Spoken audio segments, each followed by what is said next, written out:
c'est l'heure de passer aussi par la désobéissance civile.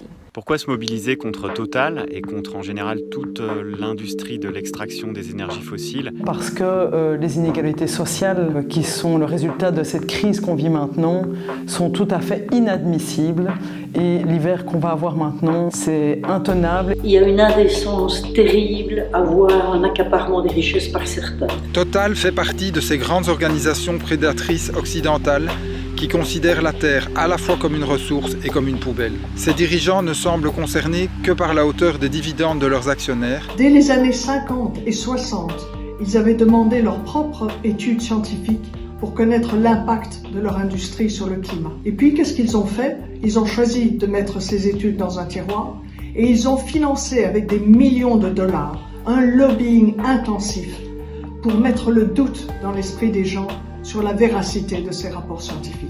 C'est autant demander à un lion d'arrêter de bouffer des gazelles, c'est sa façon de fonctionner, c'est comme ça qu'elle vit, elle ne s'arrêtera pas. Le fossé qui se creuse entre les gens qui sont dans la surabondance et ceux qui sont dans le trop peu de tout est énorme. À l'heure où je vous parle, nos collègues de Médecins du Monde de France, en l'occurrence, sont présents sur le terrain pour faire face aux inondations au Pakistan. On le voit aussi dans les famines qui commencent à exister dans pas mal de pays. Si je prends l'exemple de l'agriculture, pour produire actuellement une protéine, on en dépense jusqu'à 10 en énergie fossile.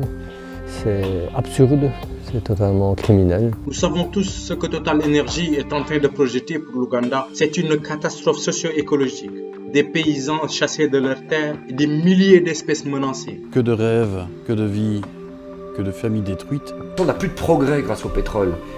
Le pétrole permet simplement de doper la continuité d'un système qui détruit absolument tout sur Terre. Pour quelques gagnants, on a toute une quantité invraisemblable de perdants. Certains ont fait des gros profits sur le dos des gens en profitant de spéculation et de la situation qu'on connaît par rapport au marché de l'énergie. Toutes les réserves prouvées dans les sous-sols sont énormes et en fait on peut juste se permettre d'en extraire et d'en cramer 1/7. On arrête avec ça et on propose un nouveau modèle de société. Puisque même le sort de leurs enfants et petits-enfants les laisse froids, que faire d'autre aujourd'hui que de s'opposer de front à ce qu'ils font ? Pour coexister, on doit être soumis aux mêmes règles et on doit aussi pouvoir contribuer en fonction de ses moyens. Ces dernières années, on aura utilisé un maximum d'outils démocratiques pour ramener au centre de l'attention, au centre des débats publics et politiques, l'urgence climatique. Le plus grand défi de notre génération, c'est de laisser les énergies fossiles dans les sous-sols.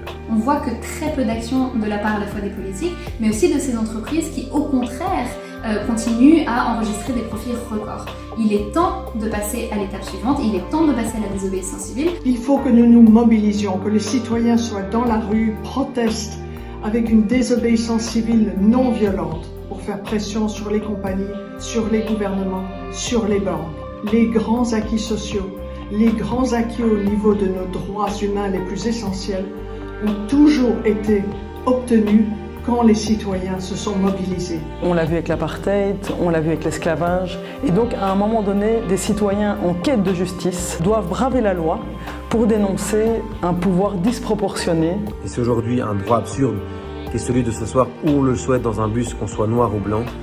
Ça a été gagné grâce à la désobéissance civile. Quel est le message à la jeunesse ? C'est démerdez-vous. Et donc maintenant, c'est à nous de nous protéger, de protéger nos enfants et de protéger le reste de la planète. De reconstruire une culture d'entraide au service de la toile du vivant dans son ensemble. Donc je vous donne rendez-vous les 8 et 9 octobre pour la grosse désobéissance civile. Parce que je t'assure, t'as pas envie de rater ça. Parce que l'union fait la force.